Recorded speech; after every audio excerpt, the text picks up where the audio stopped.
Good evening. My name is Nick Bishop. I have the pleasure of serving as Vice President for Economic Development and Regional Centers here at Volunteer State Community College.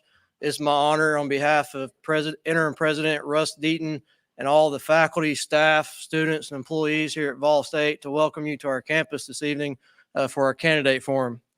So I'm going to lay out some ground rules before we get started. And so let's bear with me as we go through those. First of all, thank you for attending tonight here in person, as well as to everyone watching online through the live Facebook feed. And also thank you for the candidates for putting yourself out there, volunteering yourself to serve your community, and for partaking in tonight's debate or forum so that the community can learn about you and learn about what your platform is and how you want to serve the community, and just for partaking in tonight's process, for those of you that chose to do so. Also, we have two candidates that will be participating via live stream. They are not available to be here in town tonight, but they wanted to be committed to this process. And so we'll have two candidates with the school board race that will be partaking through the live stream. And so you can also, I think, Kim, you can submit questions maybe through the live stream, or you're not going to be able to submit questions. Okay, so scratch that one.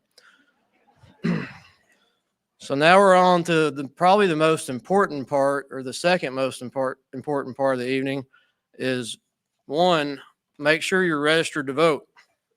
If you're not registered to vote, you still have some time to do so. Early voting starts it's closed. Okay. Best thing to do is pick up these forms outside, and they'll tell you where to get the rest of them. March the 5th, 2024 will be presidential preference in Sumner County primaries. And then August 1st will be your state and federal primaries and Sumner County general elections. Early voting for those will start July the 12th through July 27th. November 5th will be the state and federal general and Sumner County municipal elections. Early voting for that election cycle begins October 16th and runs through October 31st. If you need additional information, don't get it from me, but go to www.votesumnertn.org. So down to the ground rules.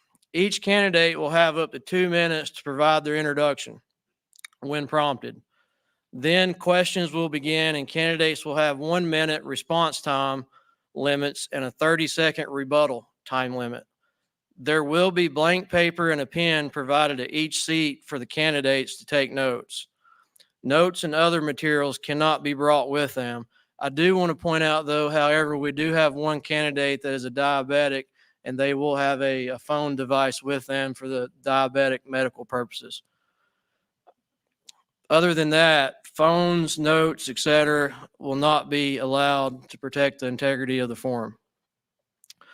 Our first forum of the night will be our general sessions candidates, and I've been asked to briefly explain what does general sessions court consist of. General sessions court is a court of limited jurisdiction hearing both civil and criminal cases.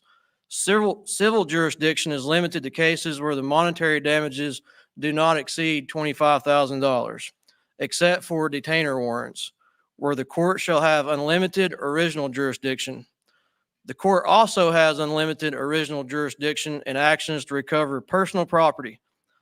The criminal jurisdiction of the General Sessions Court is limited to misdemeanor cases and preliminary hearings and felony cases. So you made your way to a college campus tonight, and maybe you learned something. So there you go. With that being said, the candidates will be introduced as they make their way to the stage. And I think the way it works is they will want you as a candidate to enter the steps to my left. And when you're done with your form, make your way down the ramp to my right. And so any questions before we begin? At this point, I want to hand it over to our moderators for the evening. All right, Nick, thank you. And good evening, everybody. My name is Dave Gould. I'm with Main Street Media. We're the publishers of 15 weekly local newspapers across Middle Tennessee, including 3 in Sumner County, the Gallatin News, the Hendersonville Standard, and the Portland Sun. And we're thrilled you all are here with us tonight, and we are really grateful to our candidates who are here tonight as well. So we're looking forward to asking questions and hopefully getting a good discussion going back and forth. Joining me up here today, Karen Mitchell from Vol State is going to be helping with the questions, and Liam Alexander to my right is a junior at Pope Prep High School in Hendersonville. So we're glad to have them up here as well. So we are ready to get going with the general sessions candidates. So Judge McCormick, Judge Edwards, if you all want to come on up, and Judge McCormick, if you want to get started and with your introduction.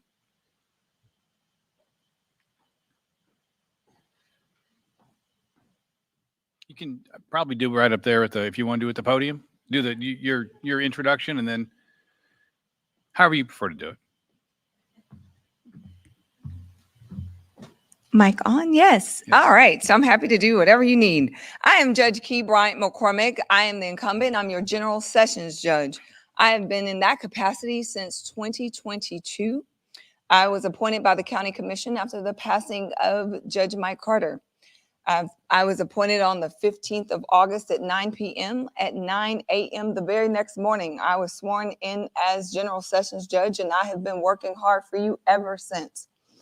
General Sessions Court, as stated, we have a litany of cases. I'm on the bench 5 days a week, and we go till we finish. They cap my caseload at about 200 cases a day. Some days we make the cap, some days we're under, but either way, we have that. Every day I typically sit on either a criminal case, a civil case, orders of protection, or mental health court. I hope to be able to talk more about those as the night goes on and let you know what wonderful work we have been doing here in Sumner County. I am a wife to my husband, Sean, of 25 years, 25 and a half years, actually. Yes, I think I know y'all are thinking he must have married her in kindergarten, pretty close. And then we have one son. His name is Chase. He finished his last year at Station Camp in the special needs program. He is a character in the light of our lives. I attended law school at Texas A&M and Vanderbilt, both of those. And I've been practicing here for 18 years here in Sumner County, doing all ranges of practice. My judicial philosophy is simple. I am fair, firm, conservative. That's essentially the gist and formation of what I stand for every day on the bench. When I was a child, I was the victim of a horrible crime, and that crime shaped my life. It made me decide I wanted to be a lawyer and then ultimately a judge, because I saw the folks that were helping people, and I said, I want to help people just like them. So for me, I tend to see things as a victim. So I look and can't wait to talk more with you tonight. Thank you.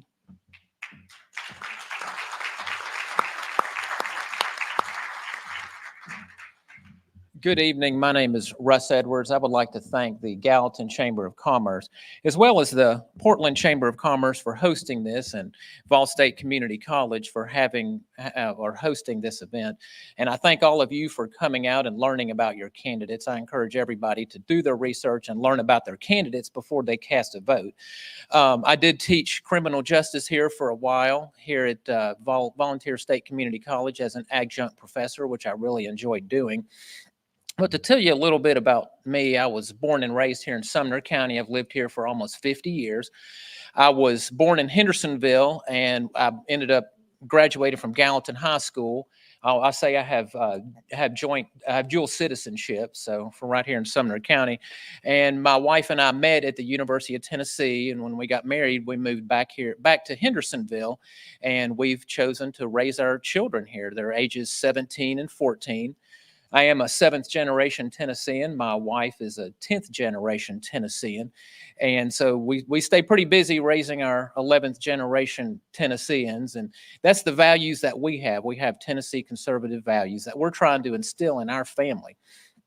And I've been practicing here in Sumner County, actually in Hendersonville, where I've had a law practice for over 20 years. My father has been practicing here in Sumner County, an attorney, for almost 50 years. And I have handled almost every type of case, every single type of case that could come before the General Sessions Court. And I've been in every court in Sumner County for over 20 years and beyond. And I've been up to the Supreme Court in Tennessee twice. And there's nothing that can come before the General Sessions Court I haven't seen. And I was fortunate enough to be appointed as the Hendersonville City Judge in 2022 after the unfortunate passing of Judge Curtis Lincoln. And it's a part-time role, but I'm still actively practicing law. And I look forward to answering your questions, and I certainly would appreciate your vote, and I hope all of y'all get out and vote. Thank you.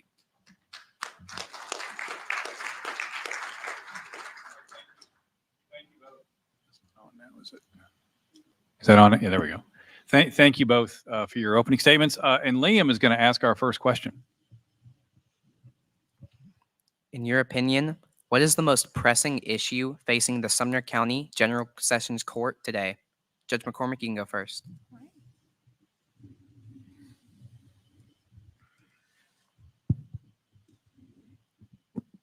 All right. So I think part of the biggest issues that we're finding are the war on drugs, essentially.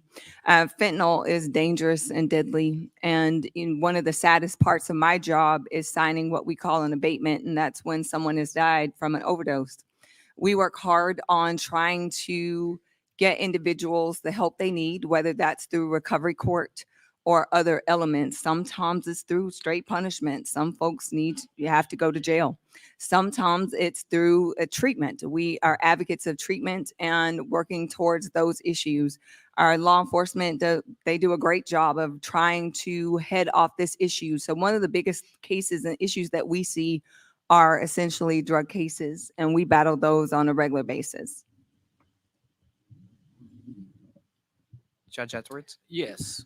Okay. Well, obviously, the most pressing issue before the General Sessions Court and the criminal court is crime. We want to try to keep this community safe, and we've had a lot of growth. When I was growing up in Hendersonville, there was hardly anything there, and Gallatin was almost a farm town. And we've seen so much growth over the years, and just with that growth comes a lot of crime. So we need judges on the front line to enforce the law so we can have a safe community. If the Supreme Court is the court of last impression, this is that's the court of last resort. The General Sessions Court is the court of first resort. That's where every crime originates. And so we need tough judges who can be tough on crime and make the hard decisions. Look at somebody in the eyes and tell them, I'm sorry that you're going to jail today. But so that's the most pressing issue is in bond, making important tough decisions on bond. Yes, recovery court is important. And I hope we can talk a little bit more about recovery court, because I've been very involved in it. And that's an alternative sentencing initiative that can help with our crime rate. All right, thank you. I've had a chance to review campaign material for both your campaigns. And Judge Edwards, you describe yourself as a conservative Republican and tough on crime. And Judge McCormick, you said you've been fair, firm, and tough on criminals and reference your conservative values. So on the face of it, it looks like you all are very similar in the way you're describing yourselves. So my question is this: when voters walk in the booth, they're going to have to choose one or the other of you. So Judge Edwards, let's start with you as a challenger. What do you say to voters who may be asking, how would you do things differently than Judge McCormick? Well, how I would do things differently, I would certainly make the hard decisions. And when it comes to setting bonds, I would like to set appropriate bonds. And when there are bond conditions set, like if someone's charged with a crime and there's a bond set, if anybody violates any terms of those bonds, the bond needs to be revoked because they're charged with something. We see in this community, we've seen elsewhere, not in Tennessee, that they've tried to eliminate bonds. And we've seen the problems with that. So those are the decisions I would make. And I would also, if someone is charged with a crime, someone is convicted, I could make the tough decisions. And it's not fun. It's not pleasant. Being an attorney, being a judge is not a pleasant thing, but I'm prepared to make those hard decisions, and I can make those hard decisions. And if that's the candidate you want to make the hard decisions to keep each and every one of you safe, then I'm your candidate. If that's not what you want, then I might not be your candidate. Judge McCormick, do you want to respond? I mean, the question of bond came up. Do you have a philosophy on how you set bonds, or I do, absolutely. Okay. All right. So my philosophy on bonds is to follow the law, not Key's law, but the U.S. Constitution, the Tennessee Constitution, and Tennessee Code Annotated 40-11-118. It provides the factors in which we review in order to set bond. So there are 9 factors as we review bonds, and that's what we are required to do. So it's not just what I want to do, it's what the law says I'm supposed to do, and that's what we follow. I haven't had an issue with the issue of bond. I haven't had complaints from me, from the district attorney's office, from the public defender's office, from anybody for that matter. We set appropriate, our magistrates set appropriate bonds. We review those bonds, and ultimately it's working. The purpose of bond is to not punitive and punishment, and case law is clear. It is to ensure that a person shows up for court. It is also to ensure safety in the community. And those factors enumerated in the law give us the guidelines to do just that. So I set appropriate bonds on a regular basis, and I stand by my proven record. All right, thank you. So let me just switch the question, Judge McCormick, to you. Why should people go in the voting booth and vote for you instead of Judge Edwards? All right.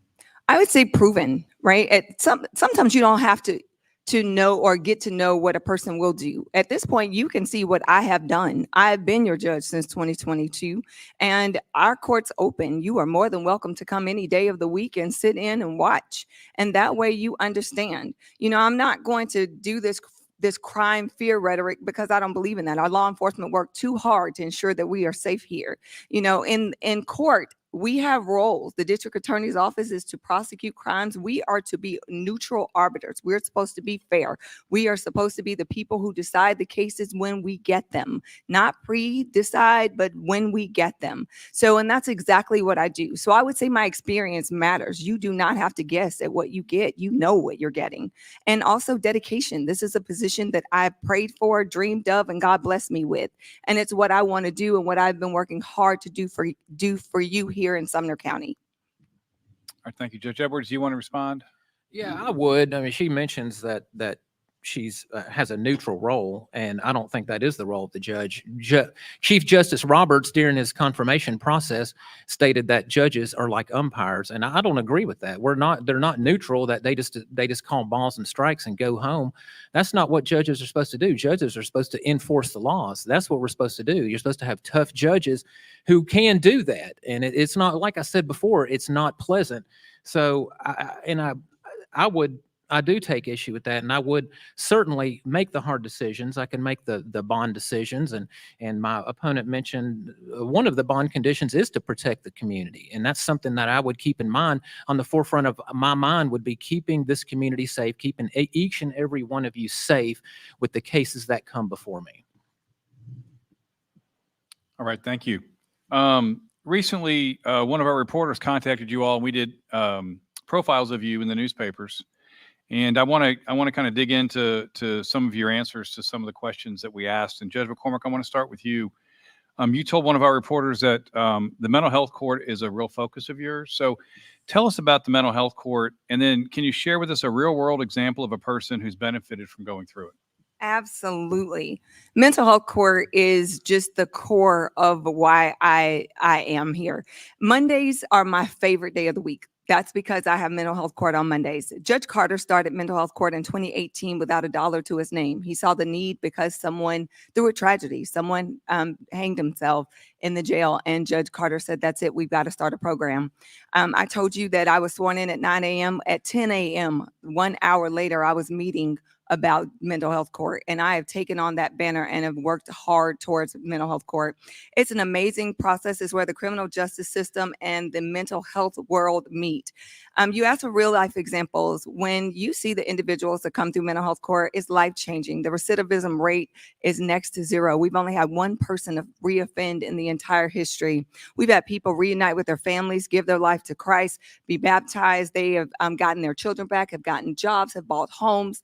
This program works. It saves taxpayers money, and it keeps the community safe because my participants, they don't reoffend. All right, thank you. Judge Edwards, I want to expand on this a little bit to the whole recovery court, because I know the mental health court is kind of a subset of the recovery court. And, you know, while the most violent and sometimes most heinous crimes are those we hear about the most, the reality is the vast majority of people who go to jail are going to get out at some point. So talk a little bit about, you know, what you think the role of the recovery court is, and are there changes or improvements that you would make or like to see if you get elected? Yeah, I'm glad we can talk about this because I could talk about this for a long time. I'm a huge fan of recovery court. I've been on our recovery court board for years. 2 years ago, I was the vice president of our recovery court board, and that's a nonprofit arm that funds what used to be called drug court and mental health court. So I'm a huge fan of it. I think it's a good alternative sentencing initiative. If someone is charged with a crime and they're qualified for it, it's not for everybody, but if someone is qualifies, they can get into our recovery court program. And it's an intense program, but if they do graduate, our general sessions court has a 6% recidivism rate. That means they only reoffend 6% of the time when they go through the recovery court program in general sessions court. In the state of Tennessee, the recidivism rate is 50%. Nationwide, it's 75%. So you can see how our recovery court works, but it's not for everybody. Jail has a purpose. Recovery court should not be the first place you look to, but it is a great place and it works for those who want to complete it. Okay, is there anything else either one of you want to talk about? I know you're both very passionate about this, about the recovery court or anything, or mental health court or any of that you think you've... I mean, we could go on and on. That's okay. Well, Judge Edwards, in the profile we ran about you, you mentioned you were concerned about crime from Nashville making its way north into Sumner County. Is this a growing problem in the county? And then what would you do in your role as judge to change the trend here? Well, yeah, like I said a minute ago, we have a major problem with crime. I'm in Hendersonville. I'm right on the line of Davidson County and Rivergate. And so my community, my neighborhood I live in, gets hit a lot with these Nashville criminals. They'll come and come to our neighborhood. So we get a lot of crime. I'm right on the front lines. And so we have there is a lot of crime in Nashville, and it's moving its way into Sumner County with the more growth we get. And that's why you don't need neutral judges. You need judges who will be tough on crime and who will enforce the laws. So Sumner County doesn't turn into the next Nashville. I mean, Nashville's fun and all to go to. I don't really go there a lot. I don't really like going there. The parking alone is hard to go to, but I don't go there very frequently. I like staying in Sumner County. I think this is a safe, wonderful place. Everybody here has moved to Sumner County or continued to live in Sumner County for a reason, because we have a good, safe community and we have good, strong law enforcement, and I want to be a good, strong judge that can support our law enforcement and our laws. Thank you. Judge McCormick, do you want to comment on that? Absolutely. I'm not exactly sure. Is it safe or is it crime ridden? I don't know how you can have both of those. I mean, I'm about statistics. Where are the numbers here? I mean, again, our law enforcement and our district attorney's office and the courts, we work hard to make sure that you stay safe. I live here too. I want my son and my husband and my neighbors and my family to be safe as well. So we do what's necessary in the court system, and we have no problem sending messages to individuals who come from anywhere else to Sumner County in order and commit crimes. I have to address this neutral thing. I can't let it go. We are supposed to be neutral. We are neutral arbiters. No deck is stacked when you come to my court. I don't care who you are. You get a fair shot in my court no matter where. And I would dare say you do in all of the other judges as well. When you come in, you know justice is blind. And we listen to each case a per case basis and decide those cases. So I'm sorry. We definitely disagree there. Court is supposed to be neutral. So thank you for that answer. You both have obviously serving as judges. Talk about maybe one of the really toughest decisions that you felt like you've had to make from the bench, and what ended up happening as a result of that. Judge McCormick, why don't you start? Tough decisions, that's daily. I mean, every time my gavel goes down, somebody loses. So every time, and when you got 200 cases in a day, that's 200 times somebody loses. And it's always hard. I mean, it's hard to say your life's changed, you're going to jail, but we do it. I mean, I tell people all the time, sometimes you got to take your medicine and I'm here to give it to you. So for me, I have no problems doing what is necessary. But I will share a story that was interesting. I was in Kroger and I had this gentleman come up to me and he said, "Do you remember me? And he looked familiar, but I didn't know his name. And I just said, "You look familiar." And he said, "I was in your court." So immediately my posture changed because I'm like, is this about to be hostile? Is this about to be crazy? And he said, "You sent me to jail." And I'm like, uh-oh, here we go. Didn't know whether, how I needed to shift. And he said, "But I needed to go." He said, "But it's the way you did it that I had to comment about." He said, "You treated me like I was a person and like I was a man, and you sent me to jail, and I understood it, and it made me want to change my life. And I am enrolling in Ball State to work on my degree." So I can affect how I do, not necessarily what I do, because again, some folks have to go to jail. Thank you. Judge Edwards, how about you? A tough Yeah. decision you've had to make, and what happened? Yeah, it's I've been tough on those under 18 in Hendersonville City Court, and I've been tough. And my daughter came home the other day and she said, "Dad, you've got to chill out a little bit. Some of the kids are talking that you've been a little too tough on them." But I want to do that because I want to keep our streets safe. We have these kids that are driving around going 90 miles an hour, and I take their licenses. I'm tough on them, and the parents get mad at me. And I'm sorry, I'm the one that has to be the parent to make the tough decisions, and they don't enjoy that. But I have had parents and grandparents that came up to me, like Judge McCormick has had, and they say, "I want to," and I don't know what's going to happen when they come up to me and start talking, but they say, "I want to thank you for being tough on my child or grandchild because they drive like a maniac. So I'm so glad that you were tough on them." And hopefully that's sending the message. I had somebody in Bethpage tell me the other day that their kid heard that I was being tough. The Hendersonville City judge is tough. So I want that reputation, and I want the kids to slow down and follow our laws. All right, thank you. Karen Mitchell's going to ask the next question. Are there any other programs or changes that you would make if elected? Let's start with Judge McCormick. All right. So immediately once we started, Judge Blanton and I immediately got busy. We both inherited great foundations, but we needed to change up some things. So one of the programs we immediately instituted was an arraignment docket. And what it does is it allows victims to not have to come to court so many times. And we call it a first appearance docket. And so we found that it was taxing on victims to take off work, and come to court when the defendant hadn't been advised of their rights, didn't know whether they were going to get an attorney, all of those things. So that was a huge change. We heard all kinds of grumbles about it, but ultimately it's working. So that was a big one. Another thing is on the civil side, we do more than criminal. On the civil side, we partner with NCRC in order to allow them the opportunity to mediate for landlord-tenant actions where the person doesn't have an attorney. It's hard for pro se people to know what to do. So that's been a big one. Another one is we partnered with Ball State's adult literacy program. I require individuals to get a GED, and we send them here for them to be able to get that done. Judge Edwards? Yeah, I would. The programs that we've talked about, recovery court a lot. I would like to see our recovery court grow. We have one of the best in the state. We have a good, robust recovery court program. I would like to see that expand and maybe have more individuals that can get into that program because we need more housing for them.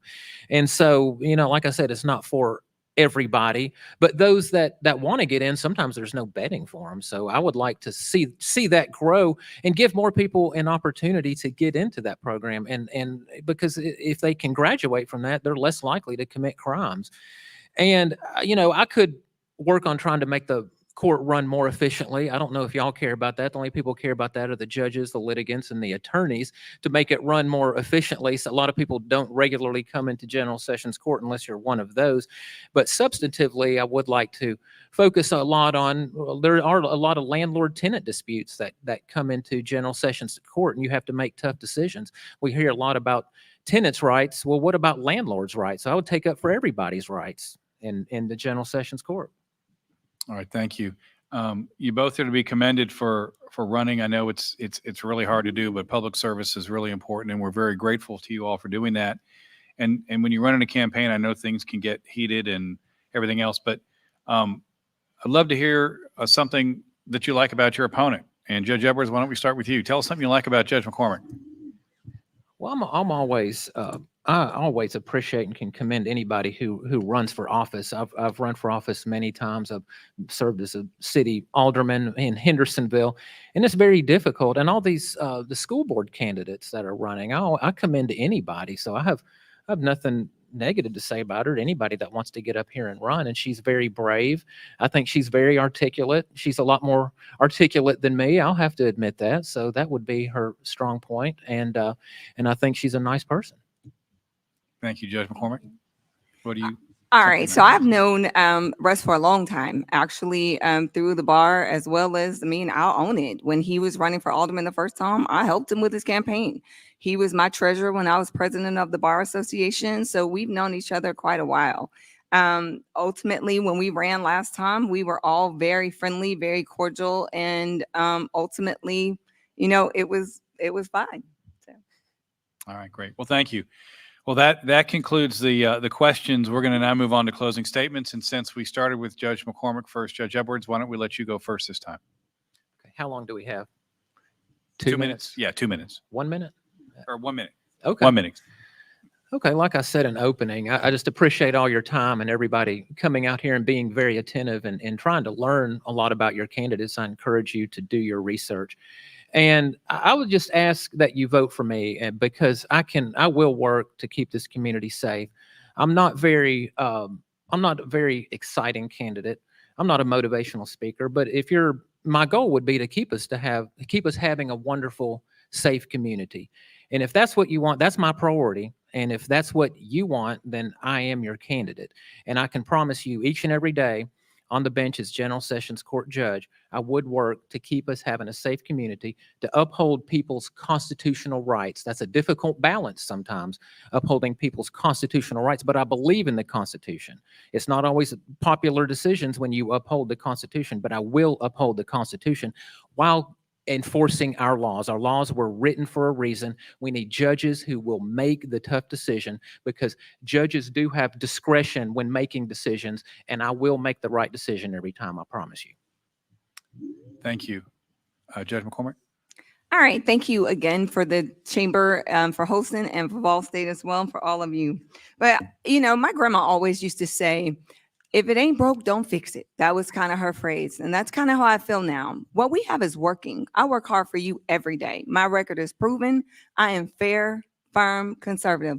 I believe in our community because I am a part of this community. And I want to work towards keeping us safe. What we are doing has been great. I didn't get in there and just rest. I got in there and worked. And I want to keep working hard for you. Motivational speakers, I have to be one because I have to help people change their lives. In mental health court, I motivate them every week to make a different choice and to continue on and with their journey. So that's required.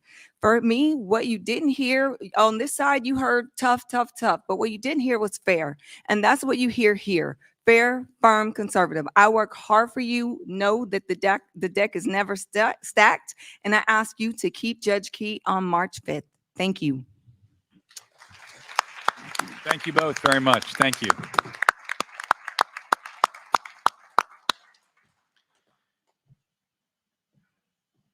All rule followers. That's what we need with our judges. All right. Thank you both. If we could ask our school board candidates to come on up, and we'll start with opening remarks, opening statement. And so we can just go in the order you come on up on stage. And after you, please go to the podium to make your opening statement. And then once you do that, please have a seat at the table, and we'll get started. Is that what you're asking? Yes. Yes. We just you have up to, is it 2 minutes or 1 minute? Up to 2 minutes. Just tell us all about yourself, introduce yourself, who you are, and why you're running. Okay, very good. Good evening. My name is Shelley Tucker, and I am from Hendersonville, and I am running for school board in District 2, which is the Walton Ferry, Saunders Ferry Peninsula, and a few other little pockets.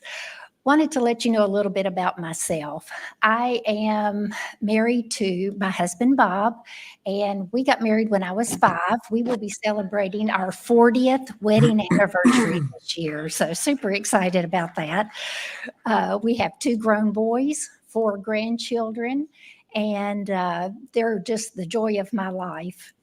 I am a realtor with One Stop Realty and Auction in Hendersonville. I've had my real estate license since 1999. And just a little bit on the backside of that, my mom and dad started our company back in 1974. My parents are Hubert and Linda Young, and they were the original spouses selling houses. And though I do not own the company, my husband Bob and I worked there, and we took on the spouses selling houses too. Our youngest son Daniel and his wife are up in Johnson City, and they are part of our team, and they are the spouses selling houses 3. And so Team Tucker is going strong across Tennessee. And growing up in this area, born and raised here, I just love this area and I want to give back to the community. That is the heart and soul of what I do. And I just want to be able to share my heart, and I want to make our school systems even better than they are today.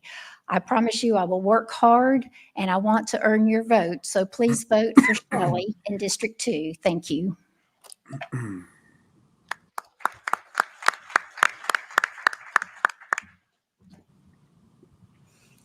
Hi, I'm Megan Brennig, and I just wanted to start by thanking you all for showing up tonight. When you show up here today, you show that you care about our students, you care about our schools, and you care about our county. I love our schools and I love our county, and that's why I'm standing up here today.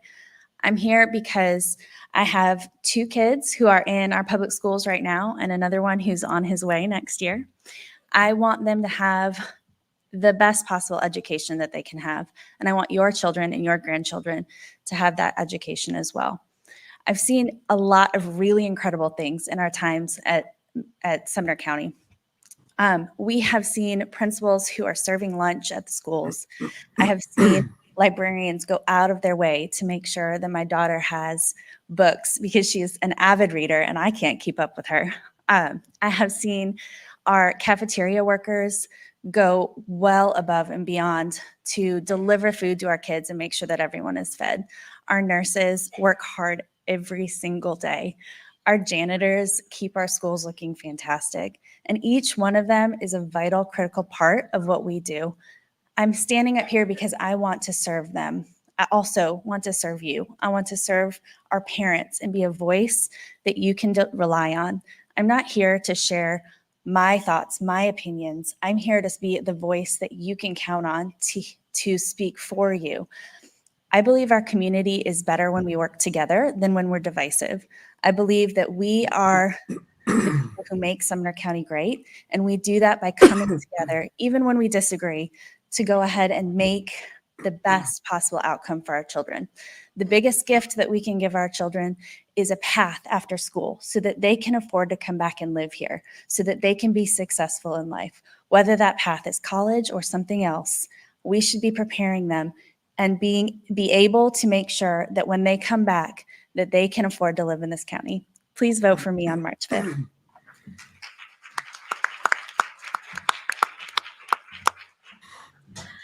Hi, everyone. Excuse me. My name is Holly Cruz, and I am running for School Board District 9.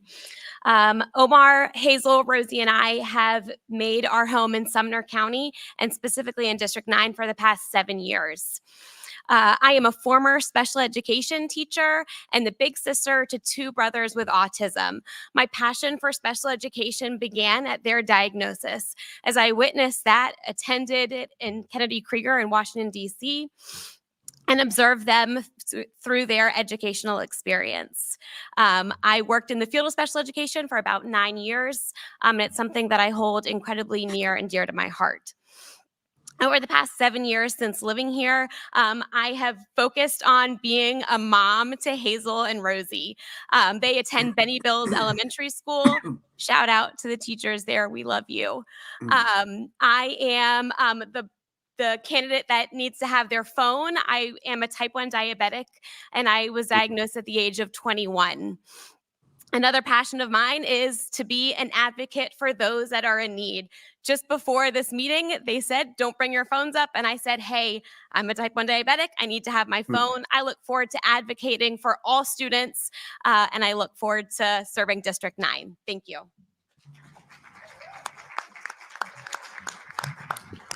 All right. Good evening. First of all, I think it's really cool that we have a student here tonight on there. So pretty cool that you're here, man. I appreciate you. My name is Wade Evans. I'm running for School Board District 4 in Sumner County.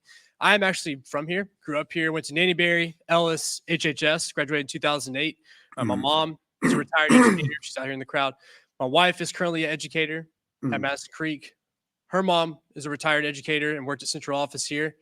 And my sister-in-law actually works at Nannyberry as well. So I have a unique perspective because not only do I have a child that will be going to these schools in the very soon couple of years, but I also want to represent my generation of parents. Right now, there's not somebody on the school board that represents my generation of parents. And what I mean by that is a lot of us are moving back to town. We're bringing our families here, and we're sitting ready to send our kids to school. And I hope that I can bridge that gap between the school board and our parents that are getting ready to send our kids to school as they go through that experience for the first time. Something that's a little bit unique about me, while I did grow up here and graduated from Hendersonville, I went to Union University, and I graduated there with an education degree. So I actually have an education degree. I have a master's degree at the University of Tennessee, Chattanooga, where I worked directly with student athletes, and I oversaw the intramural and club sport program. Following my time at UTC, I worked at Vanderbilt University for 5 years, directly overseeing the intramural and club sport program, where, again, I worked with 40-plus student athletes, and I oversaw directly 32 club sport teams. So I might have a little bit of a different background and perspective because I do come from higher education, but I love what we provide for our high school students as they get ready for the next phase of life. I felt like when I graduated, it was either you went to college, you went to the military. And in reality, that's just not the options anymore. There's so much more out there for our students, and our students know that.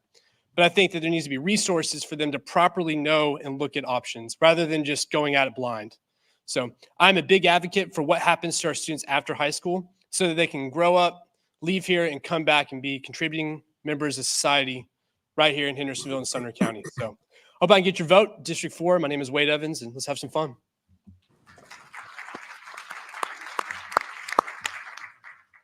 All right, and we have got two candidates zooming in. One may be having technical problems. Kim, do you know if either of them is, we got one coming, or who's going to? I'm here, Greg Hollis. Great, go ahead, Greg, thank you. All right.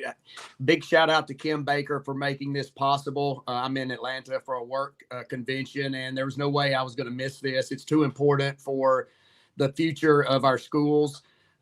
If you're in Fairview, Foxland, Kennesaw, St. Blaise, Peninsula Drive, Lakeshore Drive, those areas, I'm going to represent you. My wife is there tonight, Becca. We've been married 20 years.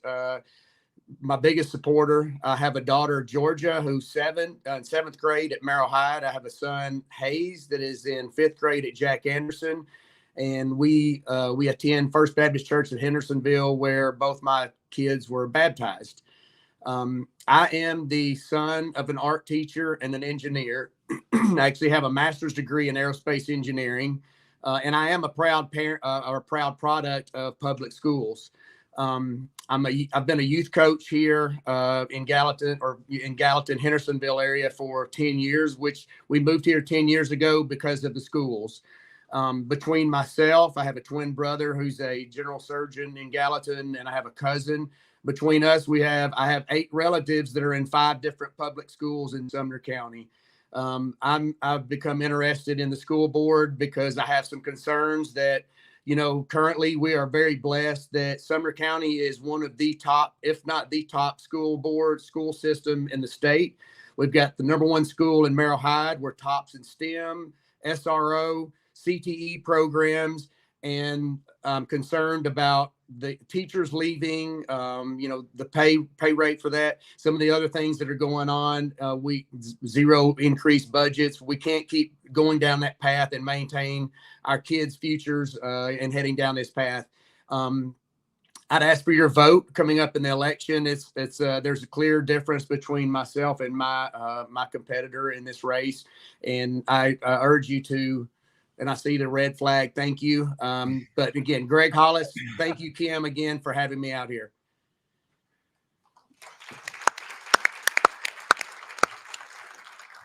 All right. Kathy, are you with us?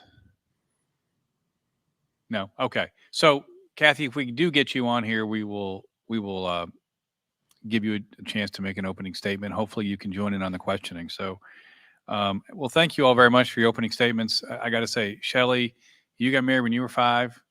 Judge McCormick got married when she was 5. My bride of 33 years is in the audience, and we got married when she was 5. My daughters are furiously texting me saying, "What'd you do for Mom for Valentine's Day?" So, sweetheart, I just told a whole group of people that you're only 38 years old. How's that sound? Get some kudos for that. All right. Well, thank you all very much. So let's go ahead with the question. So as with the judge candidates, we sent a questionnaire out to all the school board candidates that we ran in our newspapers over the last couple of weeks, and we asked you a question. We said, "What do you think is the most important issue facing our local schools?" We asked you, and you all pretty much gave the same answer. And let me read your response. Some of the responses. Quote: attracting and retaining the best teachers, staff, and administrators. Another one said, staffing, in my view, appears to be a pressing need in our school system. Another, offering competitive wages will facilitate the recruitment, retention, and return of educators to Sumner County. Another said, teacher and staff pay. Another said, being able to staff our schools, a challenge that many industries are facing, et cetera, et cetera. So this is what you told us. So since you all gave about the same answer, I'm not going to ask you that question tonight because we'd be hearing the same thing. But I do want to ask you about an issue that no one mentioned, and I think we'd all agree it's a really important and critical issue. According to the state of Tennessee, when they released their testing results last year, more than half of third graders in Sumner County are deemed not proficient in reading. So this seems like a big issue. So we'd like to hear if you're elected to the school board, how do we get those numbers turned around so we get more than 48, I think it was 48% of our kids, our third graders, are proficient in reading. And let's just go right in order for this first round, and then we'll come back the other way. But Shelley, why don't you get us started on this?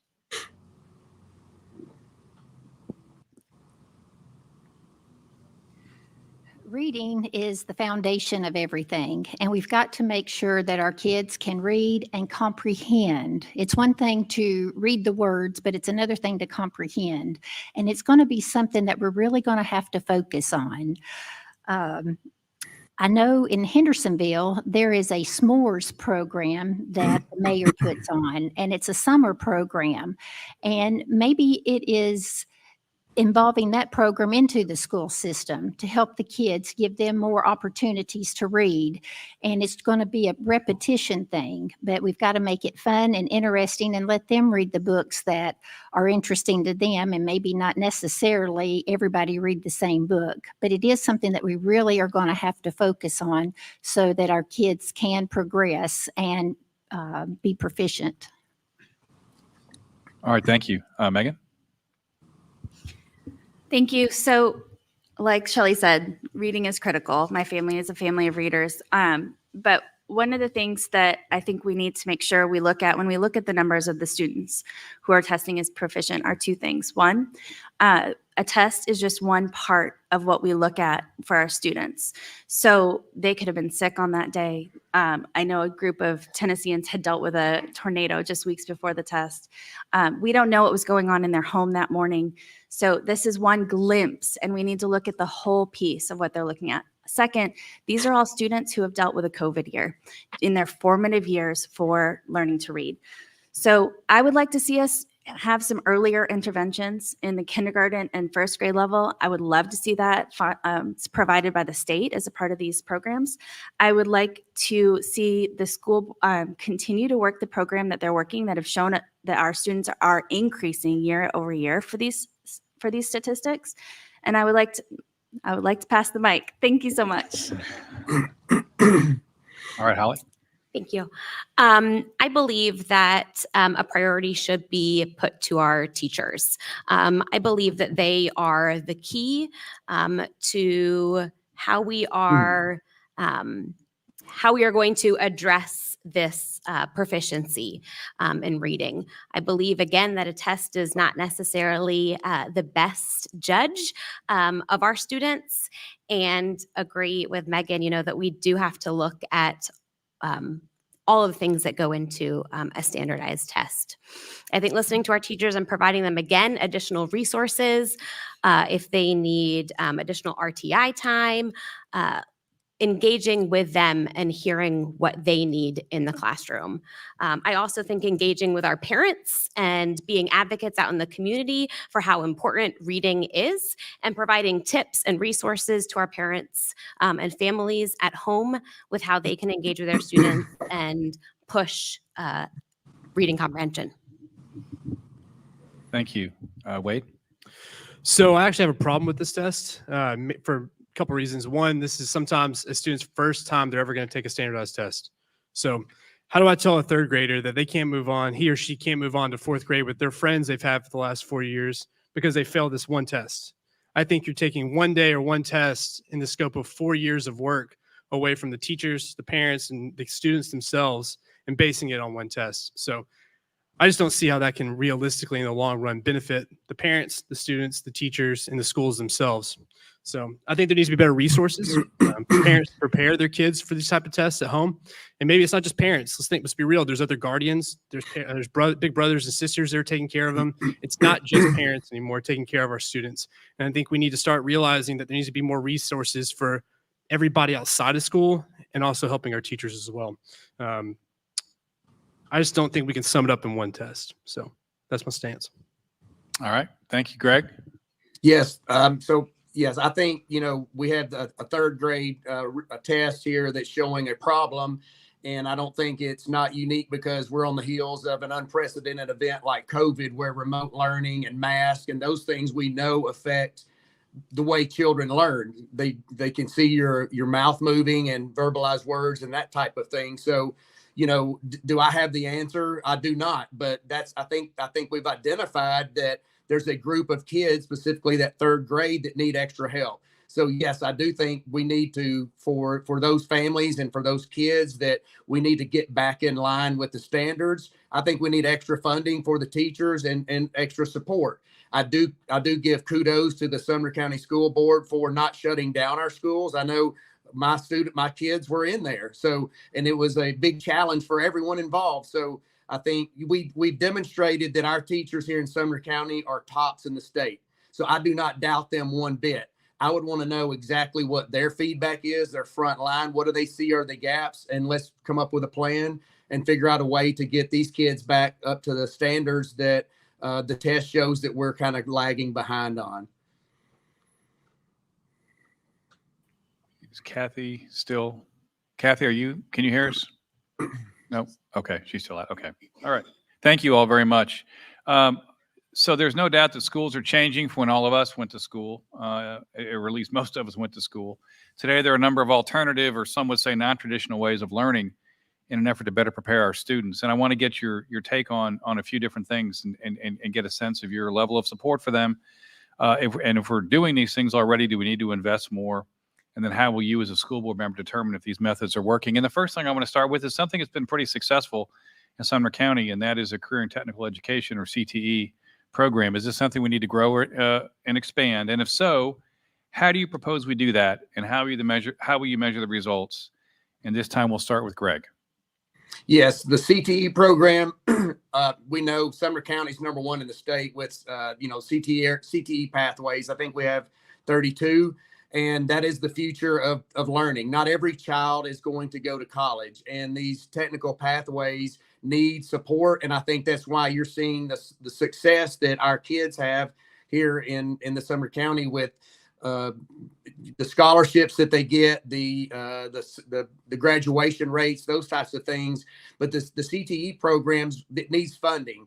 If you're welding, if you're doing mechanic work, different things, there's equipment and things that need funding. So I'm 100% behind supporting and funding whatever's necessary to not only support what has been successful this day, but expanding based on what the industry out there in the country is requiring of people that may not go to a university or a college. So I don't know exactly what those look like for the next 5 to 10 years, but certainly that's a reason for us to continue to support that. I see the red card. Thank you.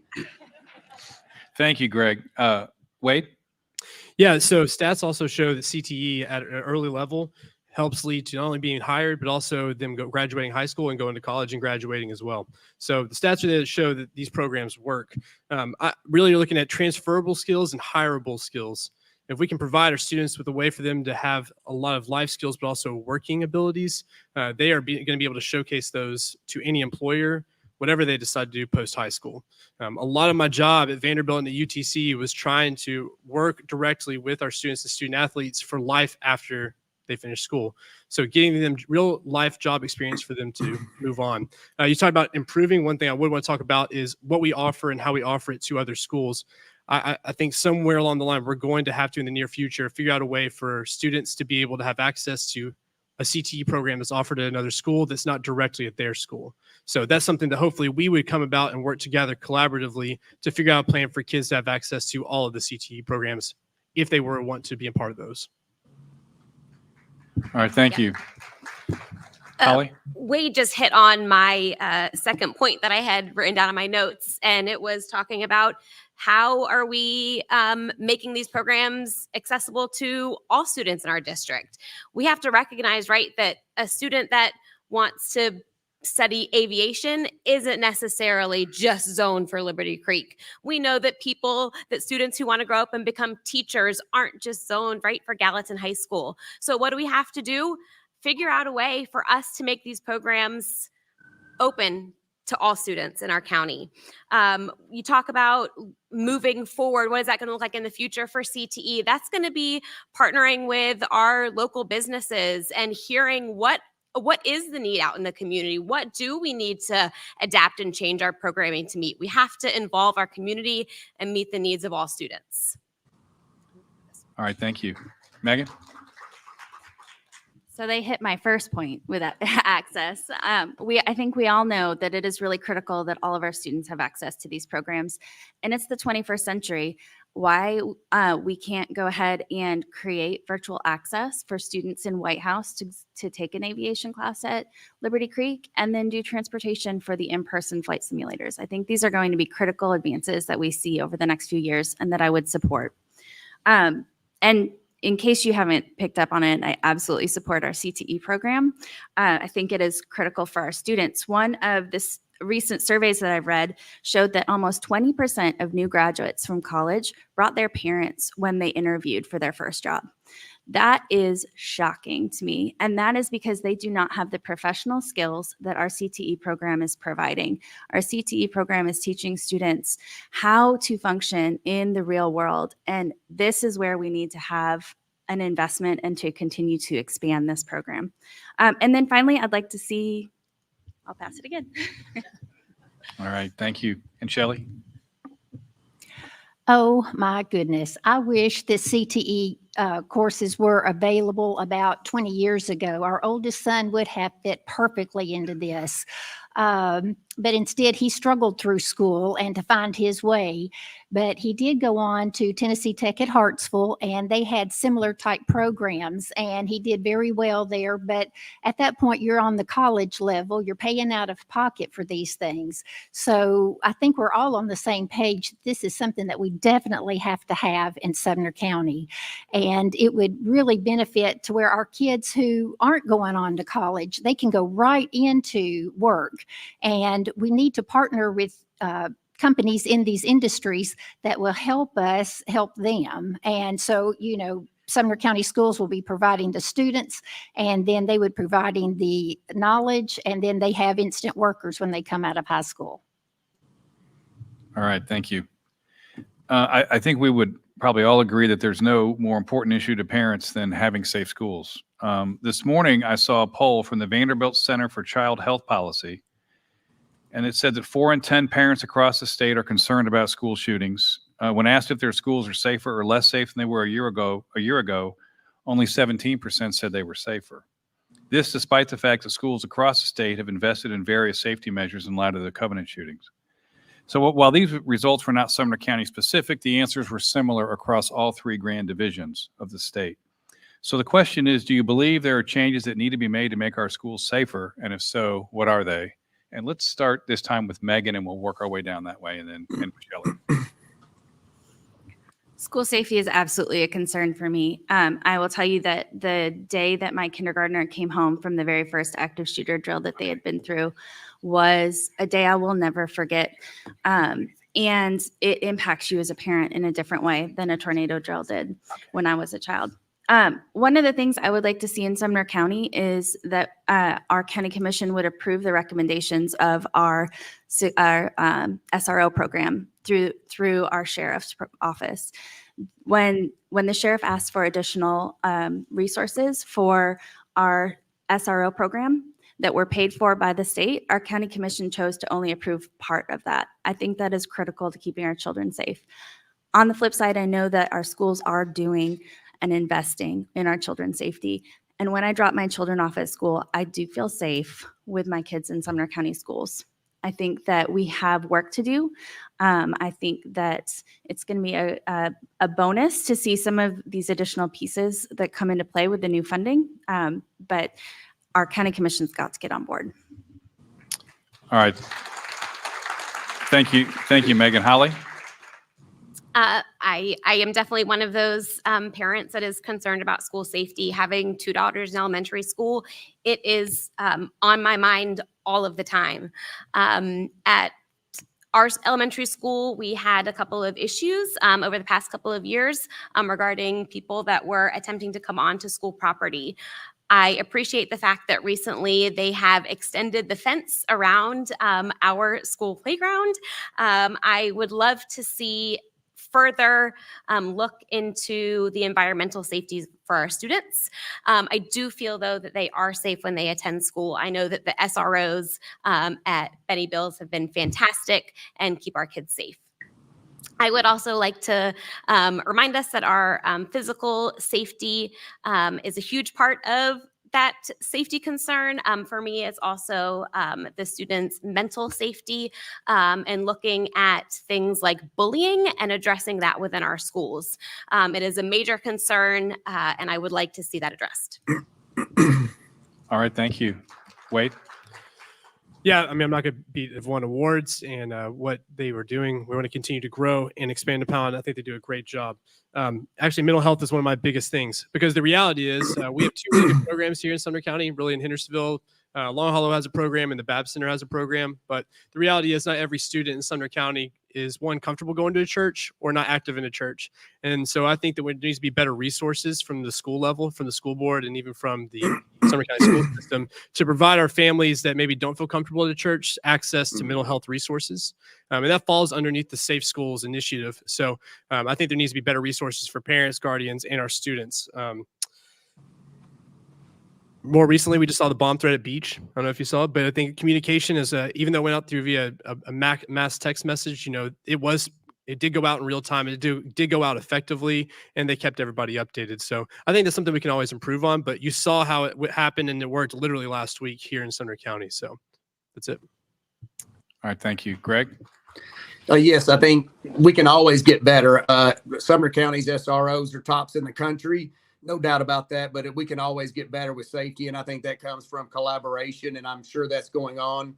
This weekend, I was at a soccer tournament, and one of my son's fathers is a Metro police officer, and we actually had a conversation about this and some of the things that they're doing with universal key cards for the schools, maps for the schools that they're in charge of, actively trying to test the system with the teachers, and more specifically giving teachers specific training on how to identify things that aren't right, whether it be mental health or people that aren't on campus or things going on around the campus. So yeah, my children's safety is my number one priority, as with any parent.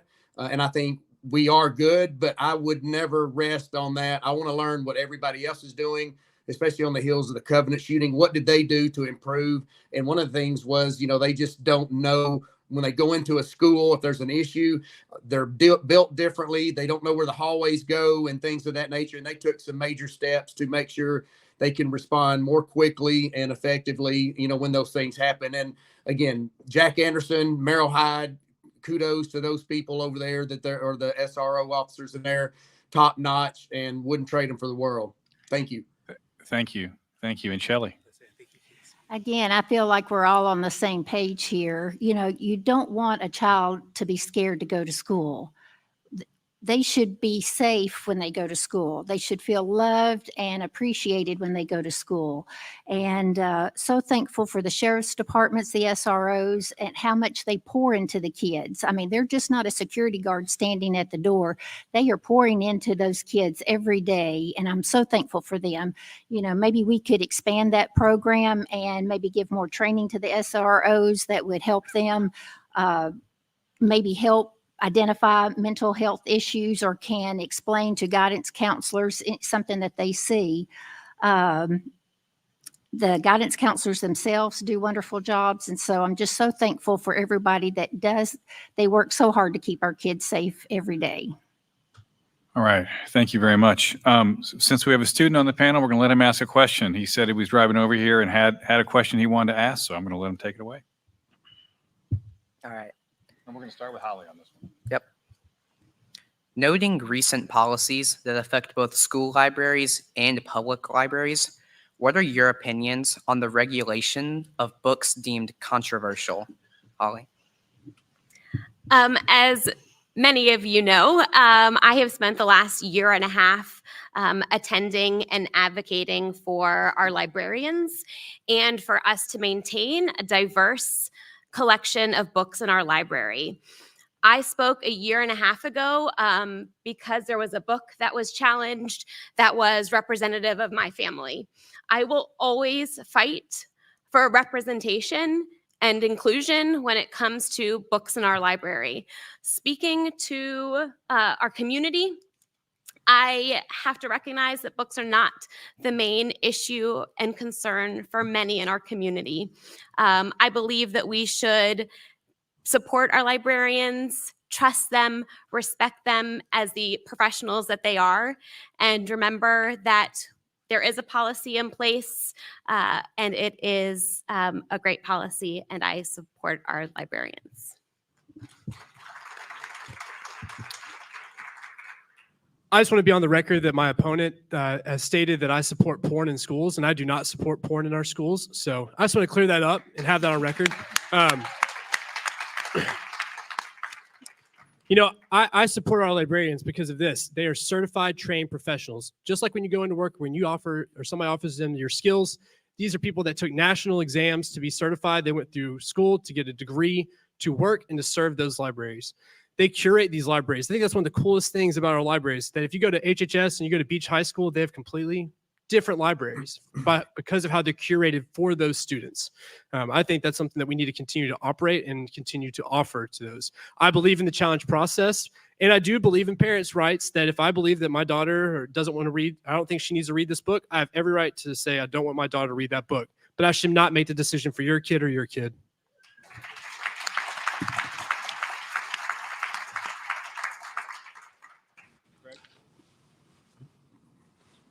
Yeah, I mean, I think, you know, the whole issue stems from, you know, I think there are parameters on what books get into the library, and that's why people like our librarians, I support them 100%. I think this thing has been hijacked to, if you agree with parents' choice and some kind of, you know, there's a process to challenge, and you can always opt out. And if you think that way, that you want porn in elementary schools, I think that this whole issue has been hijacked. I know one of the books that were challenged had been checked out one time by one of the students at one of the schools. And so, again, I think there's issues out there. Nobody wants any inappropriate material. I fully believe that there are age-appropriate materials, but I also believe that there's a process in place to challenge that. And I also believe, as a parent, I get to decide what my child reads, not someone else. So again, I support our librarians. I support the challenge process, and I am against banning books.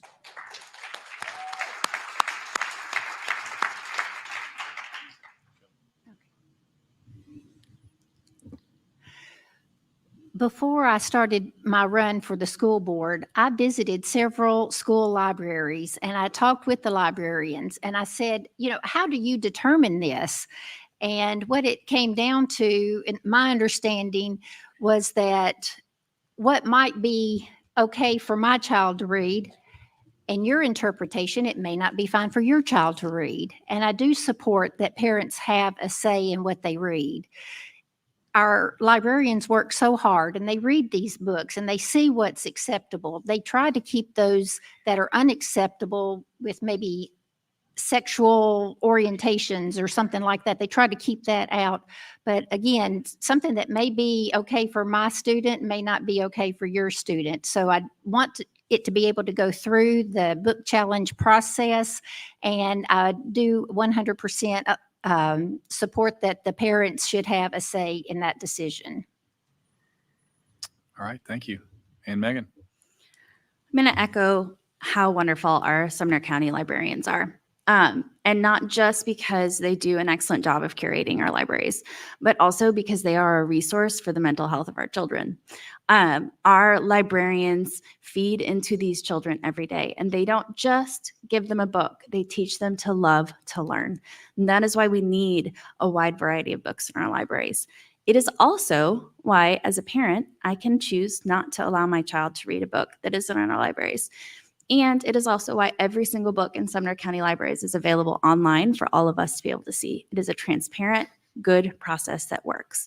I want to add that for the challenge process, which also works, we allow parents to be on those boards as well. So parents have a voice all the way through the process. When it comes down to it, when we look at books, our teachers are not trying to harm our children, and our librarians are not trying to harm our children. They are working every day to take care of these kids, and so I support them. All right, thank you. Thank you all very much. Karen Mitchell's going to ask the next question. What one thing, if elected, would you change about Sumner County schools and why? Start with. Wait. Oh, me first. So I think the high school is changing in the near future. This is just a personal perspective of what I've seen. I was in block scheduling whenever I was in high school, and while it was great, it wasn't really the best option for me to prepare for college or the step after high school. We have so many students that are involved in athletics and arts, and if they're trying to take any AP classes or college credits, I mean, you're looking at essentially their whole day is scheduled right there.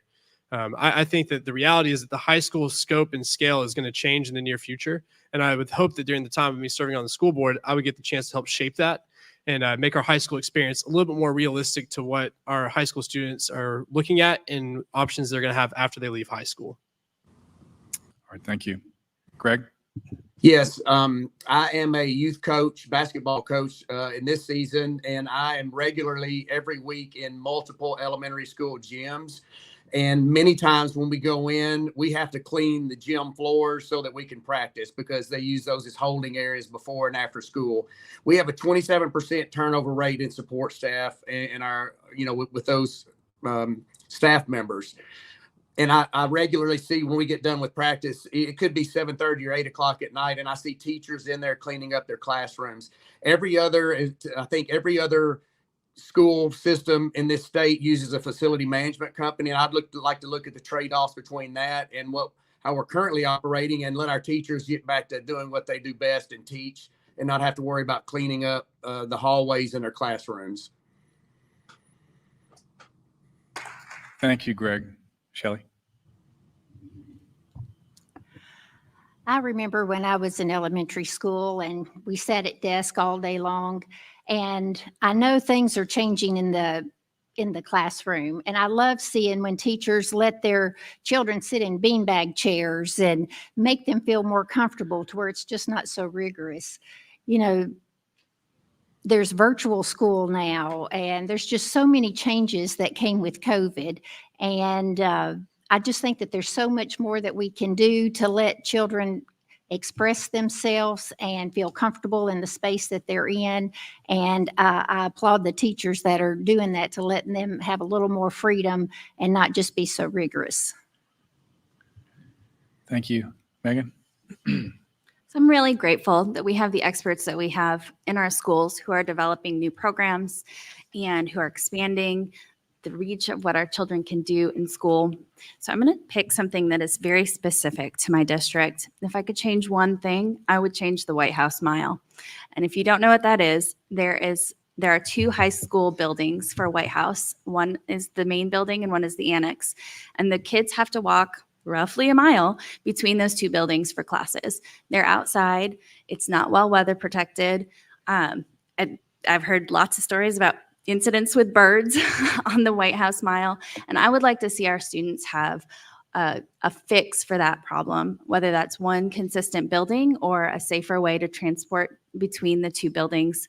I'm going to choose that for today because we've talked a lot about good things up until now. Right. Thank you. Holly? If I could change one thing in our district, I don't necessarily have one specific thing. My goal would be to review all of our policies. And that is obviously one of our jobs as a school board member. But I would like to review our policies to ensure that they are not unintentionally or intentionally targeting or negatively impacting any specific group of student. And I say that because I am raising two beautifully biracial children, and I would be serving the most diverse district in our county. I would like to, I was made aware of a specific policy when I served on the dress code committee, and that was looking at boys' hair length in being able to participate in sport. I would, again, just like to ensure that all of our policies are representative of all students. All right, and the last question. And we're grateful for all of you who are willing to serve in public service, but it's also important to keep in mind that you are accountable to your constituents. So we've heard in the past that from some readers and others that some school board members have not been as accessible to the voters of their district as the voters would prefer. So the question is, are there things that you're going to do to make sure that you're accessible and communicating on a regular basis with your constituents? And Greg, I think we're starting with you on this. Okay.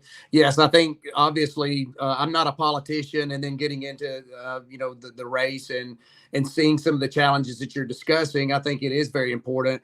I took a lot of time in the last few weeks to go around and meet with 4 PTOs just to hear their voice and see what the concerns is. And I realized that if you show me a strong PTO, strong and informed parent group, that you'll have a really good school. And so I do think it's important, especially for the people that I represent, to have a forum where I represent them. This is not a dictatorship. This is what is best for our children, for our district, and that's what I want to vote for and support. And so yes, I have a campaign page. I would like to set that up and be a forum where I can put issues that are out there and get feedback and understand what the people that I represent want for their children. Again, it's their children, it's their voice, and I want every voice heard that I can. Thank you. Thank you, Shelley. I too have a social media page on Facebook that I keep very current, and I would like to use that as a forum for parents to be able to contact me, but also in my business, the way I promote myself, my phone number is out there on every piece of paper that I've got out there. So my phone number is out there. So I want all of the constituents in District 2 to feel comfortable in calling me if they have concerns or questions about what's going on at their school or with the policies. I'll be glad to talk with them about that. But I'd like to keep my Facebook page open and accessible for anybody to ask questions through that. And I would be posting on that on a regular basis. Thank you. Megan? I'll show up. I just want to point out tonight that there are about half of the school board candidates sitting up here tonight. And I would like to ask where the rest of them are.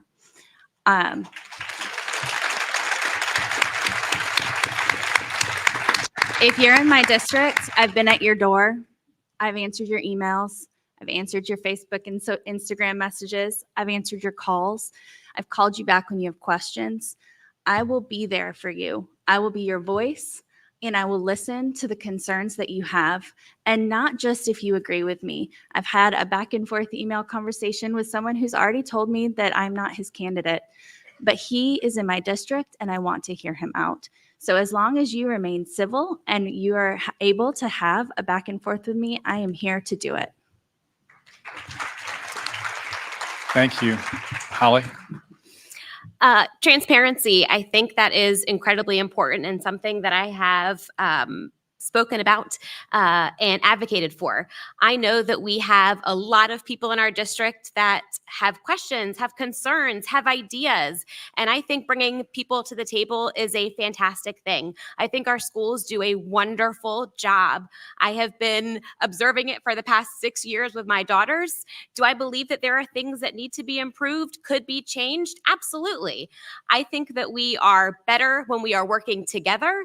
And I want to invite everybody to the table. Just as Megan said, I am there to be your representative. Whether you agree with me or don't disagree with me, I promise that I will hear you. I will listen to you. I will advocate for you. We have to work together in order to make change in Sumner County. Thank you. Wade? Yeah, so first of all, let me say I believe in healthy boundaries. I think that you need to be accessible as much as you can be, but like all of us, we have families, and I think that we need to give time to our family and our wives. I think that we, wives, husbands, everybody, just making sure that we have those healthy boundaries. So I do believe in that first and foremost, but a part of my background and my job, I currently run 6 different social media pages for my job with the city of Hendersonville. Part of my job is transparency and being accessible pretty much 24/7. And my wife can joke about the accessibility of that. I believe in that, and something that is a little bit different between me and my opponent. My opponent doesn't even run his own Facebook page.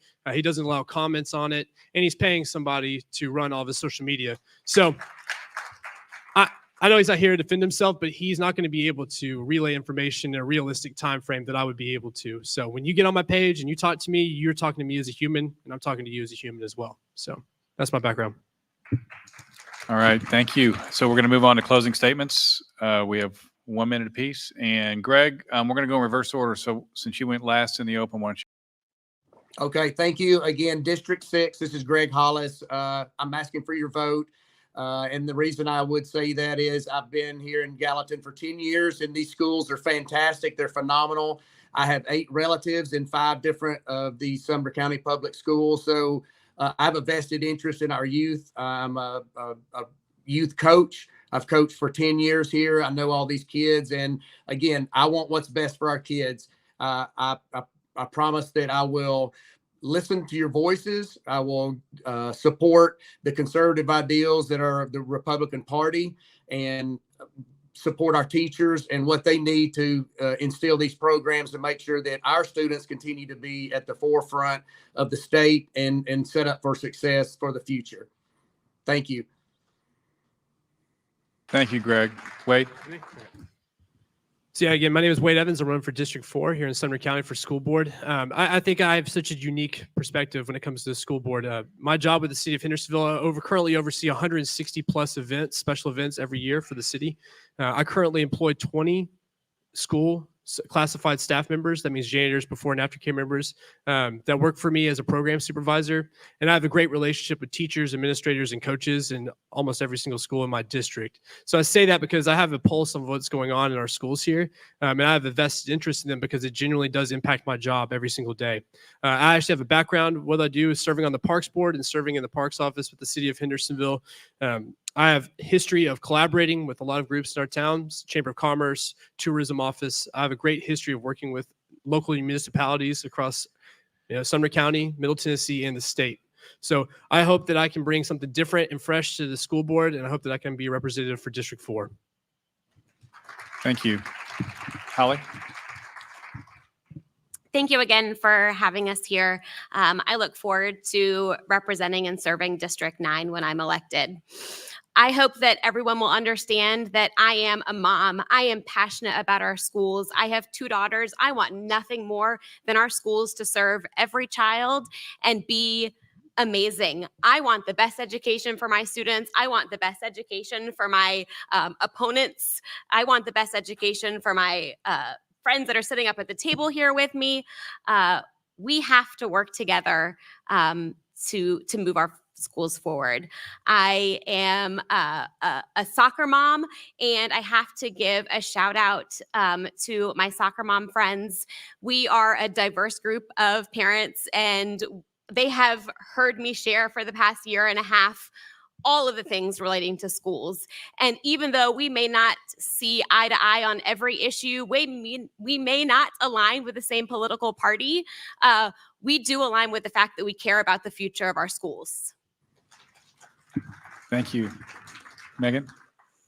I haven't spent much time tonight talking about my resume, but as a program manager, I have a degree in electrical engineering, and I spend a lot of time in technology, creating organization out of chaos. And I enjoy solving problems. I do that every day. So I look forward to being able to solving problems for you while I'm on the school board. But first and foremost, I'm a mom. So I have to take just a second to say happy birthday to my son in the back over there. He and my family are dedicated to supporting our schools, and that's why they're here today, and that's why we're here today. I want to tell you that as a daughter of a teacher, my mom has said that over the past 40 years, the biggest change in schools has gone from parents and teachers being partners to being challengers. And I want to move the needle in the other direction. I want to take us from being challengers to being partners, because it is on all of us to make sure that our kids are successful. And we cannot do that when we are at each other's throats. So I hope that you know that a vote for me is a vote for our children, and hope you vote for Megan Brennig on March 5th. All right. Thank you. Shelley? When my opponent was asked why she was running for school board, she said, "Why not?" Why not? Oh my goodness. You know, home has a very special meaning. I'm a realtor, and I get to help people find their home every day. Home is where you live, where you love, where you cry, where you celebrate. And home, this county is my home, and it means so much to me. And I don't want to give that special feeling up. I want to be your representative in District 2, and I want to be that person that's going to represent you. And because home just means so much. And I want you to understand that I will give it my all, and I hope that I can ask for your vote on November 5th, March 5th. Thank you. All right. Thank you all very much for being, again, thank you for all your willingness to run and compete. And thank you all for being here tonight. I think, Nick, are you gonna close us out here as we go? Let's give another round of applause to all of our candidates for participating tonight. Thank you all. Just a few quick homework assignments, and we'll let you out of here. Let's also give a big round of applause to the Gallatin Chamber of Commerce and Portland Chamber of Commerce for sponsoring tonight's event. Also, tonight would not be possible without Vol State's all-star AV tech, Mr. AJ in the back. So let's give a big thanks to AJ. We also have with us our Vol State Police Department, as well as the City of Gallatin, the Police Department. So thank you all for taking care of us tonight. Thanks to Dave, Karen, and Liam for moderating tonight's event. And also, I want to take a minute and recognize Mr. Liam Alexander. He's a junior at Pope Prep and an Eagle Scout from Troop 407. His Eagle project was the Hawkins Alley, which is located next to the Gallatin Chamber, which celebrates the life and legacy of the late Jim Hawkins, who was a local attorney, school board member, and was, as most of you know, was very passionate about Sumner County. So, Liam, thank you for being here tonight and participating in the civics. Hey, Nick. Hey, Nick, can I say one more thing about Liam? Yes, ma'am. Liam is also one of Boy Scouts of Middle Tennessee's Eagle Scouts of the Year. So that's Awesome. Scouts of Way the to Year. go. So that's pretty cool. Also, let's give thanks to our timekeepers, Allison, Michael, and Debbie. They helped move this along tonight, so thank you all. So I'll close with these last things. One, early voting starts tomorrow, so make sure you get out and vote. And if they'll let you, vote early and vote often, as they say. Just kidding. But I'll close with these two things. Since I have the microphone, I get to do this. Sumner County is a very special place, and I think most of you understand that and agree with that. So just remember, when this election is over, don't forget that we're all still neighbors, and we need to move forward together, and we're in this together. So don't let this election ruin what's so special about Sumner County. So with that said, watch your speed as you drive home, because you don't want to be back before Judge McCormick or Judge Russ Edwards. So thank you. Y'all have a good night.